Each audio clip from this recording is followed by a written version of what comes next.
ଜୟ ଜଗନ୍ନାଥ ଦର୍ଶକ ବନ୍ଧୁ ଶୁଭ ସକାଳ। ଆଜି ରହିଛି 10ଟି ଗୁରୁତ୍ୱପୂର୍ଣ୍ଣ ଖବର। ତେବେ ଭିଡ଼ିଓକୁ ଦେଖିବା ପୂର୍ବରୁ ଲାଇକ୍ କରି କେଉଁ ଜିଲ୍ଲାରୁ ଦେଖୁଛନ୍ତି ନିଶ୍ଚିନ୍ତ କମେଣ୍ଟ କରନ୍ତୁ। 8 ବର୍ଷ ପରେ ଜୟପୁରରେ ଗଡ଼ିବ ନୂଆ ରଥ।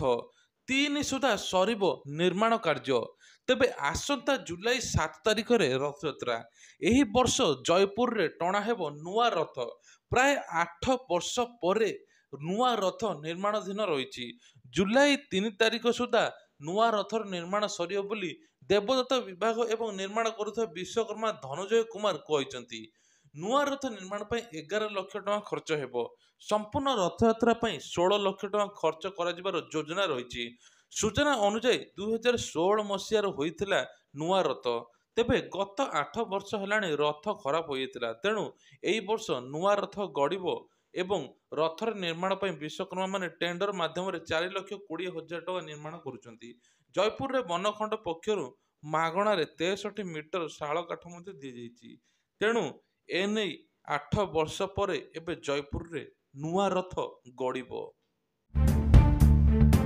ଦୀର୍ଘ 5 ବର୍ଷ ପରେ ବାରବାଟୀରେ ଖେଳାଯିବ ଦିନିକିଆ ମ୍ୟାଚ୍। ମୁହାଁମୁହିଁ ହେବେ ଭାରତ ଏବଂ ଇଂଲଣ୍ଡ। ଐତିହାସିକ ବାରବାଟୀ ଷ୍ଟାଡିୟମରେ ଦିନିକିଆ ମ୍ୟାଚ୍ ଖେଳାଯିବ। ପ୍ରାୟ 5 ବର୍ଷର ବ୍ୟବଧାନ ପରେ କଟକ ବାରବାଟୀ ଷ୍ଟାଡିୟମରେ ଦିନିକିଆ ମ୍ୟାଚ୍ର ଆୟୋଜନ କରିବ। ଏହି ମ୍ୟାଚ୍ରେ ଭାରତ ଓ ଇଂଲଣ୍ଡ ମୁହାଁମୁହିଁ ହେବେ। 2025 ଫେବୃଆରୀ 9 ତାରିଖରେ ଖେଳାଯିବ ଏହି ମ୍ୟାଚ୍ ବୋଲି ଜଣାପଡ଼ିଛି। ତେବେ 2025 ଭାରତ ଗସ୍ତରେ ଆସିବ ଇଂଲଣ୍ଡ। ଏଣେ ଗସ୍ତ କାଳରେ ଭାରତ ବିପକ୍ଷରେ 3 ଦିନିଆ ମ୍ୟାଚ୍ ଖେଳିବ। ପ୍ରଥମ ମ୍ୟାଚ୍ ନାଗପୁରରେ, ଦ୍ୱିତୀୟ ମ୍ୟାଚ୍ କଟକରେ, ତୃତୀୟ ମ୍ୟାଚ୍ ଅହମ୍ମଦାବାଦରେ ଖେଳାଯିବ। ତେବେ 5 ବର୍ଷ ପରେ ବାରବାଟୀ ଷ୍ଟାଡିୟମ ଦିନିକିଆ ମ୍ୟାଚ୍ ଖେଳାଯିବ ବୋଲି ଜଣାପଡ଼ିଛି। କ୍ରିକେଟ ପ୍ରେମୀଙ୍କ ମଧ୍ୟରେ ଖୁସିର ଲହରୀ ଜମିଯାଇଛି।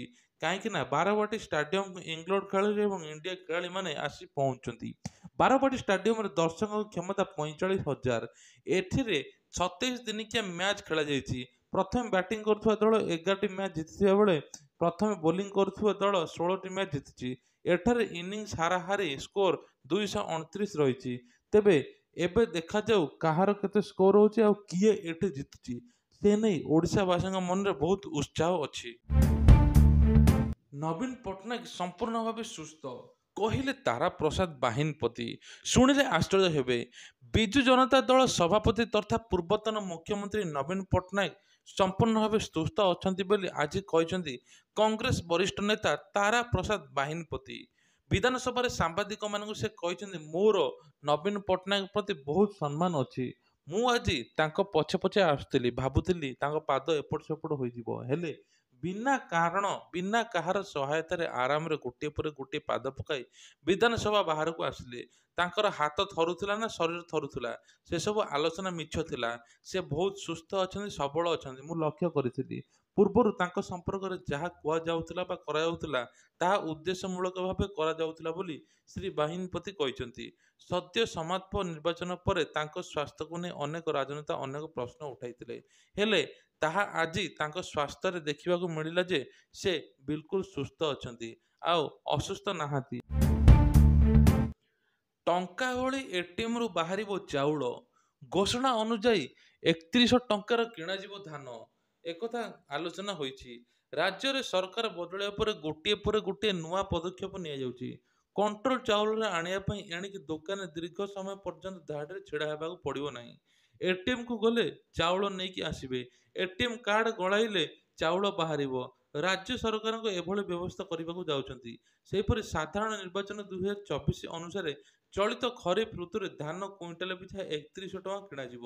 ତେବେ ଖାଦ୍ୟ ଯୋଗାଣ ମନ୍ତ୍ରୀ କୃଷ୍ଣଚନ୍ଦ୍ର ପାତ୍ର ଗଣମାଧ୍ୟମକୁ କହିଛନ୍ତି ଯେ ରାଜଧାନୀ ଭୁବନେଶ୍ୱରରେ ଚାଉଳ ଏଟିଏମ୍ ଖୋଲିବ। ରାସନ କାର୍ଡ ହିତାଧିକାରୀଙ୍କ ପାଇଁ ଭୁବନେଶ୍ୱରରେ ଏହି ବ୍ୟବସ୍ଥା ହେବ।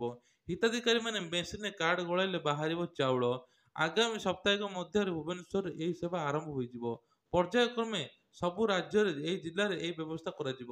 ଶ୍ରୀ ମନ୍ତ୍ରୀ ପାତ୍ର କହିଛନ୍ତି ଯେ ଚାଷୀଙ୍କଠାରୁ ଧାନ କୁଇଣ୍ଟାଲ 3100 ଟଙ୍କାରେ କିଣାଯାଉଛି। ନିର୍ବାଚନ ଇସ୍ତାହାର କହିଛୁ, କିନ୍ତୁ ଖରିଫ ଋତୁରେ ଚାଷୀଙ୍କ 3100 ଟଙ୍କା ଆମେ ଦେବୁ। କାଲି କେନ୍ଦ୍ର ସରକାର ଧାନ କୁଇଣ୍ଟାଲ ପିଛା 2300 ଟଙ୍କା କଲା ପରେ ଆମକୁ ସୁବିଧା ହୋଇଛି। ଆଉ ଆମକୁ 917 ଟଙ୍କା ଅଧିକ ଦେବାକୁ ପଡ଼ିଥାନ୍ତା, ଏବେ 800 ଟଙ୍କା ପଡ଼ିବ। ତେଣୁ ଚାଷୀ ଧାନ 48 ଘଣ୍ଟା ମଧ୍ୟରେ ପ୍ରାପ୍ୟ ପାଇଯିବେ। ତେବେ ଦିନକ ପରେ ଦେବସ୍ନାନ ପୂର୍ଣ୍ଣିମା କେମିତି ହେବ ଅଧରପୋଛା ଓ ବନକ ଲାଗି? ଦିନକ ପରେ ଦେବସ୍ନାନ ପୂର୍ଣ୍ଣିମା ହୋଇଥିବାରୁ ସ୍ନାନ ବେଦୀକୁ ବିଜେ କରିବେ ଚତୁର୍ଦ୍ଧା ବିଗ୍ରହ। ପରେ ଅଣସର ପିଣ୍ଡିକୁ ବିଜେ କରିବା ସହିତ ସେଠାରେ ଦଇତାପତି ସେବକଙ୍କ ଦ୍ୱାରା ଗୋପନ ନୀତି ଚାଲିବ। ଏହା ପୂର୍ବରୁ ଅଧରପୋଛା ନୀତି ଅନୁଷ୍ଠିତ ହେବ।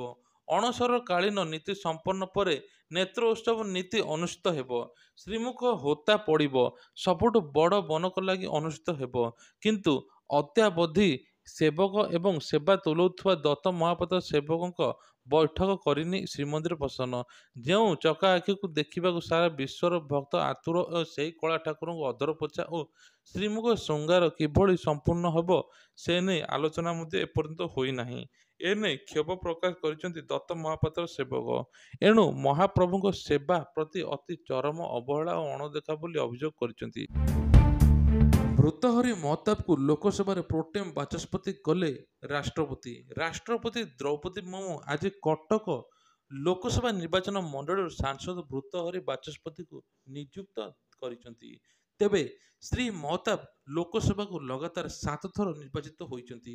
ଗଣସାଧାରଣ ନିର୍ବାଚନରେ ସେ ଭାରତୀୟ ଜନତା ପାର୍ଟି ଟିକେଟରେ ଲୋକସଭାକୁ ବିଜୟୀ କରିଛନ୍ତି। ନିର୍ବାଚନ ପୂର୍ବରୁ ସେ ବିଜୁ ଜନତା ଦଳର ଇସ୍ତଫା ଦେଇଥିଲେ। ଭର୍ତ୍ତୃହରି 1998 ମସିହା ଭାରତୀୟ ସାଧାରଣ ନିର୍ବାଚନରେ କଟକ ଲୋକସଭା ନିର୍ବାଚନ ମଣ୍ଡଳୀ ପ୍ରାର୍ଥୀ ହୋଇ ନିର୍ବାଚନ ଲଢ଼ିଥିଲେ। ଏହି ବିଜୟ ପରେ 13 ଲୋକସଭାକୁ ନିର୍ବାଚିତ ହୋଇଥିଲେ। ଏହାପରେ ଲଗାତାର ଭାବରେ ନିର୍ବାଚନ ମଣ୍ଡଳୀରୁ ସେ ଲୋକସଭାକୁ ନିର୍ବାଚିତ ହୋଇଥିଲେ। 2017 ମସିହାରେ ଶ୍ରୀ ମହତାବ ଭାରତର ସଂସଦର ପୁରସ୍କୃତ ମଧ୍ୟ ହୋଇଥିଲେ। ତାଙ୍କର ବକ୍ତୃତାରେ ଉତ୍ତମ ପ୍ରଦର୍ଶନ ପାଇଁ ତାଙ୍କୁ 2017-2018 ମସିହାରେ ସମ୍ପଦ ସଂସଦ ରତ୍ନ ପୁରସ୍କାର ପ୍ରଦାନ କରାଯାଇଥିଲା। ତେଣୁ ଏବେ ସିଏ ବାଚସ୍ପତି। ସୁରମା ପାଢ଼ୀ ନୂଆ ବାଚସ୍ପତି। ମୁଁ ଗୃହର ପଦ ଓ ମର୍ଯ୍ୟାଦା ଏବଂ ଗରିମା ରକ୍ଷା କରିବି କହିଛନ୍ତି ସୁରମା। ତେବେ ଓଡ଼ିଶାର ନୂଆ ବାଚସ୍ପତି ସୁରମା ପାଢ଼ୀ। ରଣପୁର ବିଧାୟକ ସୁରମା ପାଢ଼ୀ ଆଜି ସପ୍ତଦଶ ବିଧାନସଭାର ବାଚସ୍ପତି ଭାବେ ସର୍ବସମ୍ମତିକ୍ରମେ ମନୋନୀତ ହୋଇଛନ୍ତି। ସେ ଓଡ଼ିଶା ବିଧାନସଭାର ଦ୍ୱିତୀୟ ମହିଳା ଯିଏକି ବାଚସ୍ପତି ହେବାର ସୌଭାଗ୍ୟ ହାସଲ କରିଛନ୍ତି। ଆଜି ମୁଖ୍ୟମନ୍ତ୍ରୀ ମୋହନ ଚରଣ ମାଝୀ ଗୃହରେ ପ୍ରସ୍ତାବ ରଖିଥିଲେ ଯେ ଗୃହର ସଦସ୍ୟ ସୁରମା ପାଢ଼ୀ ଏକ ଗୃହର ବାଚସ୍ପତି ଭାବେ ମନୋନୀତ ହୋଇଛନ୍ତି।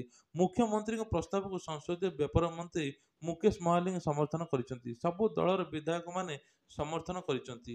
ଏହାପରେ ମୁଖ୍ୟମନ୍ତ୍ରୀ ଶ୍ରୀ ମାଝୀ ଏବଂ ଉପମୁଖ୍ୟମନ୍ତ୍ରୀ କନକ ବର୍ଦ୍ଧନ ଦେବସିଂହ, ପ୍ରଭାତ ପରିଡ଼ା ଏବଂ ସଂସଦୀୟ ବ୍ୟାପାର ମନ୍ତ୍ରୀ ମୁକେଶ ମହାଲିକଙ୍କ ବିରୋଧୀ ଦଳ ନେତା ନବୀନ ପଟ୍ଟନାୟକ, କଂଗ୍ରେସ ବିଧାୟକ ତାରା ବାହିନୀପତି ଏବଂ ଲକ୍ଷ୍ମଣ ମୁଣ୍ଡା ପ୍ରମୁଖ ନୂଆ ବାଚସ୍ପତି ଆସନକୁ ପାଛୋଟି ନେଇଥିଲେ। ତେବେ ସମସ୍ତେ ଏବେ ଖୁସି ଅଛନ୍ତି। ଅସ୍ଥାୟୀ ବାଚସ୍ପତି ରଣେନ୍ଦ୍ର ପ୍ରତାପ ସ୍ୱାଇଁ ଶ୍ରୀ ପାଢ଼ୀଙ୍କୁ ଦାୟିତ୍ୱ ହସ୍ତାନ୍ତର କରିବା ପରେ ସେ ଦାୟିତ୍ୱ ଗ୍ରହଣ କରିଥିଲେ।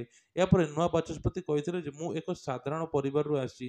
ଏହି ପଦରେ ବସିବି ବୋଲି ମୁଁ କେବେ କଳ୍ପନା କରିନଥିଲି। ମୁଁ ଗୃହର ମର୍ଯ୍ୟାଦା ରଖିବି, ଗରିମା ରକ୍ଷା କରିବି ବୋଲି କହିଛନ୍ତି। ମୁଁ ନିଶ୍ଚିତ ଭାବେ ନିରପେକ୍ଷତା ଅବଲମ୍ବନ କରିବି। ଆଗକୁ ବଢ଼ିଲା ମୌସୁମୀ। କୋରାପୁଟ ଛୁଇଁବା ପରେ ନିଷ୍କ୍ରିୟ ହୋଇଯାଇଥିଲା। ତେବେ ଆଗକୁ ବଢ଼ିଲା ମୌସୁମୀ। ଦକ୍ଷିଣ ପଶ୍ଚିମ ମୌସୁମୀ ବାୟୁ ଅଗ୍ରସର ହୋଇଛି।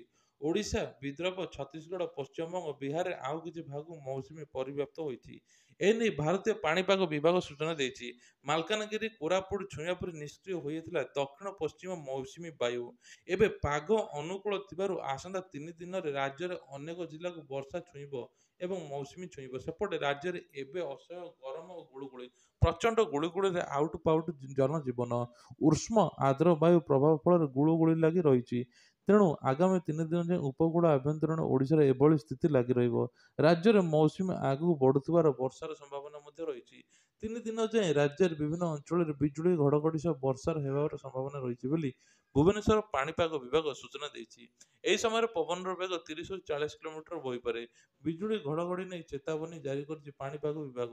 ମୌସୁମୀର ଅଗ୍ରସର ଓ କାଳବୈଶାଖୀ ପୋଡ଼ ପ୍ରଭାବରେ ତାପମାତ୍ରା ଏବଂ ଆଗାମୀ 2 ଦିନରେ ତାପମାତ୍ରା 2ରୁ 4 ଡିଗ୍ରୀ ହ୍ରାସ ପାଇବ ବୋଲି କୁହାଯାଇଛି। ତେଣୁ ଏହାପରେ ପାଗରେ ବିଶେଷ ପରିବର୍ତ୍ତନ ଦେଖାଯିବ ନାହିଁ ବୋଲି କୁହାଯାଇଛି।